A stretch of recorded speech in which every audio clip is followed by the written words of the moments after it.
Death Note, a tinta dourada do adeus. Você já parou para pensar qual é a cor da sua vida? Não uma cor física, mas aquela que brilha no âmago da sua alma, que pulsa a cada batimento do seu coração. Ren Igarashi via essas cores. Para ela, o mundo não era feito de formas, mas de auréolas de luz vital.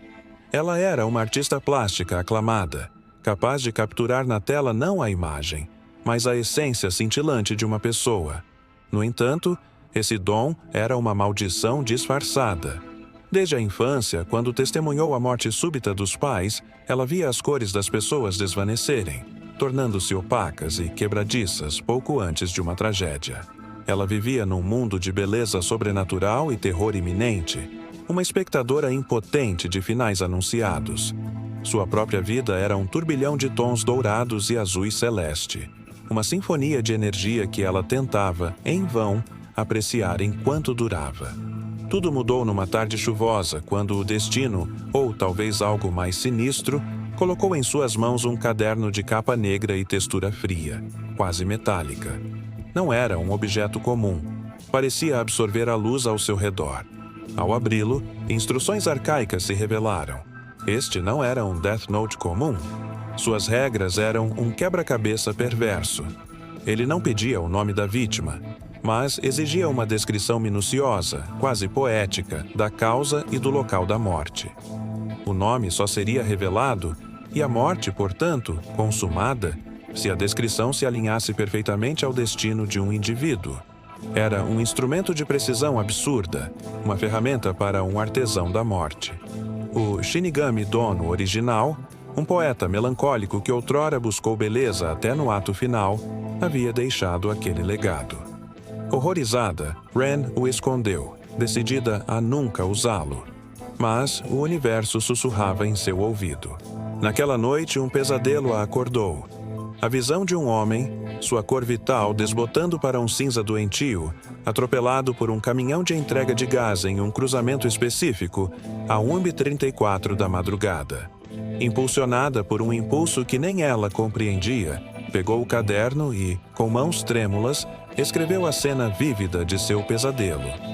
Era um teste, um desabafo contra a angústia de sempre ver e nunca poder agir. Na manhã seguinte, as notícias confirmavam a morte de um homem, naquele exato local e daquela forma exata, a 1h34. A cor dele, ela sabia, já estava extinta.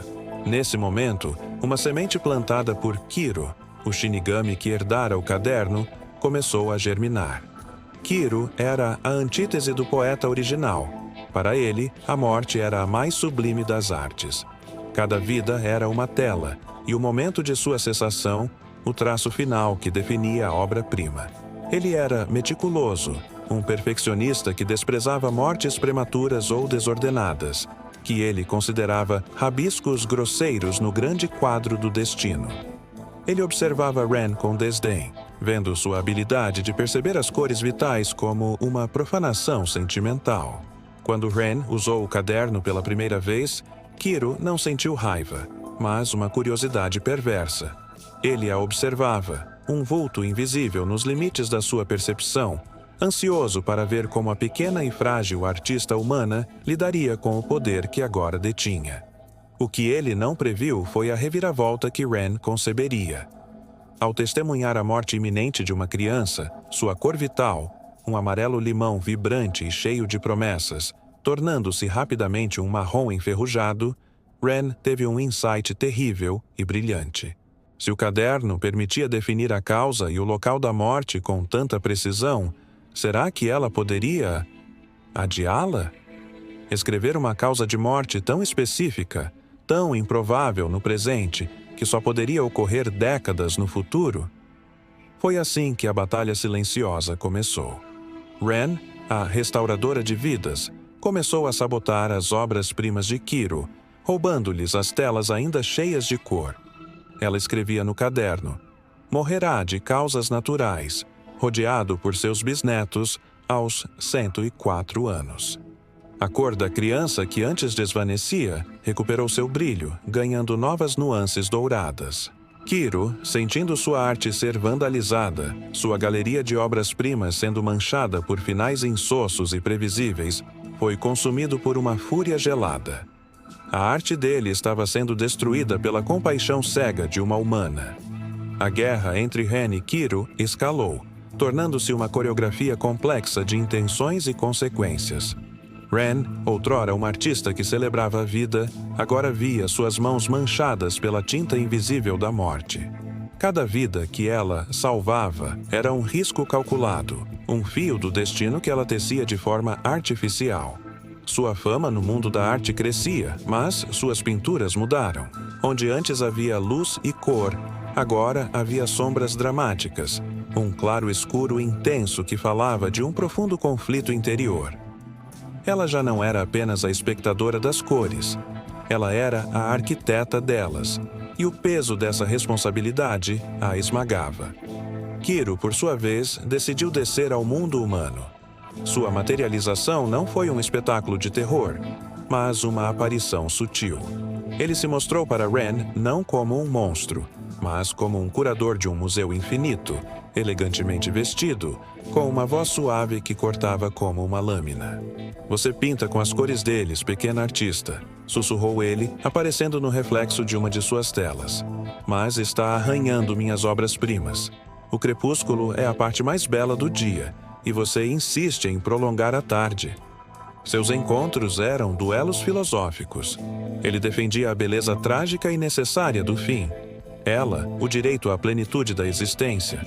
Ele a acusava de criar uma galeria de finais sem graça. Ela o acusava de ser um tirano que destruía pinturas incompletas. Enquanto isso, as cores das pessoas ao redor de Ren tornaram-se um mapa de suas intervenções, um testemunho silencioso de sua guerra particular contra o divino. O clímax chegou com a figura de Léo, uma criança de cor vital tão pura e radiante que parecia uma estrela caindo na terra. Kiro, em um movimento para acabar com a insubordinação de Ren de uma vez por todas, orquestrou uma tragédia complexa e inevitável para o garoto, uma obra-prima de ironia cruel e timing perfeito. Ren viu a cor de Léo começando a se desfazer em fios de melancolia. Ela não podia permitir. Correndo contra o tempo, com Kiro observando de perto com um sorriso de satisfação sombria, ela abriu o caderno. Numa explosão de clarividência, ela escreveu uma descrição tão longa e detalhada da morte de Léo que abrangia uma vida inteira. Uma morte heróica e pacífica aos 95 anos, após uma existência dedicada a salvar outras vidas. Ela sentiu uma energia drenar de seu corpo, um custo muito maior do que qualquer um dos seus atos anteriores. Quando a última palavra foi escrita, a cor de Léo estabilizou, tornando-se ainda mais brilhante um farol de esperança. No entanto, quando Ren olhou para suas próprias mãos, o que viu a fez parar o coração. Seu próprio dourado brilhante, a cor que sempre a definira, estava se esvaindo, drenando em direção ao caderno como tinta sendo sugada por um canudo.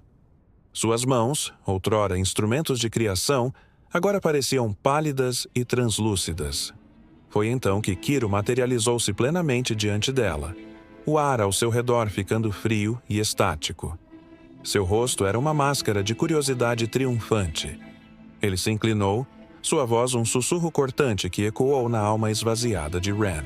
"Valeu a pena trocar décadas da sua vida pela dela, pequena artista?" Ele perguntou, cada palavra uma agulha de gelo. "Você, que tanto se apegou às cores dos outros, não percebeu que estava usando a sua própria tinta para pintar o destino deles. Sua obra-prima será seu próprio fim precoce."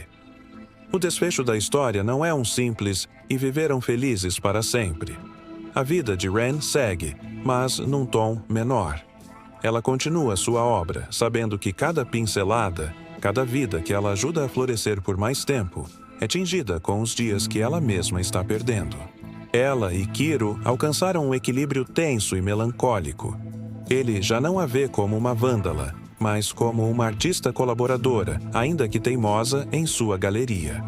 Ele visita ela ocasionalmente, não mais com desdém, mas com o respeito resignado que um mestre tem por uma pupila que o desafia. O sacrifício de Ren a tornou uma ponte frágil entre dois mundos, uma legenda viva de que a compaixão tem um preço incalculável, mas que mesmo um fio de tinta dourada pode iluminar a escuridão, ainda que por pouco tempo. Ela aprendeu que a mais bela das obras de arte não é a que tem o final mais perfeito, mas a que é pintada com a cor mais intensa e verdadeira, mesmo que seu brilho seja efêmero. Esta história nos lembra que nossas escolhas, por mais bem-intencionadas que sejam, sempre carregam um preço. Fala da beleza agonizante de se importar em um mundo que, tantas vezes, parece regido pela frieza do destino. E nos questiona: o que vale uma vida? É a sua duração ou a intensidade e o amor com que é vivida? A história de Ren Igarashi é um testemunho silencioso de que, às vezes, a maior obra de arte não é uma pintura em uma tela ou uma morte perfeitamente orquestrada, mas uma vida oferecida em sacrifício para que outras possam continuar a brilhar. Na próxima vez que você olhar para uma obra de arte e se emocionar, lembre-se da artista que pintou com os próprios ossos, sangue e alma. E pergunte-se: qual é a cor da sua vida e por quem você estaria disposto a vê-la desvanecer?